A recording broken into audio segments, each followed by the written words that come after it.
নেকড়ে ও সারস। একদিন এক ক্ষুধার্ত নেকড়ে বনে একটি বড় হাড় খুঁজে পেল।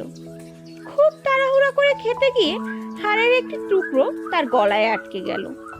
নেকড়ে ব্যথায় কাঁদতে লাগলো এবং বনের সব প্রাণীর কাছে সাহায্য চাইল।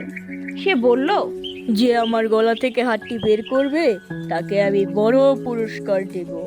কিন্তু কেউ সাহস করলো না, কারণ সবাই জানতো নেকড়ে খুব ধূর্ত আর হিংস্র। অবশেষে এক সারস এগিয়ে এলো।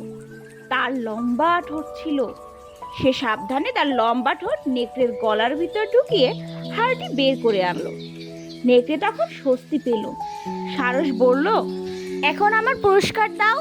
নেকড়ে হেসে বলল, তুমি আমার মুখের ভিতর মাথা ঢুকিয়ে বের করতে পেরেছো, এটাই তোমার পুরস্কার।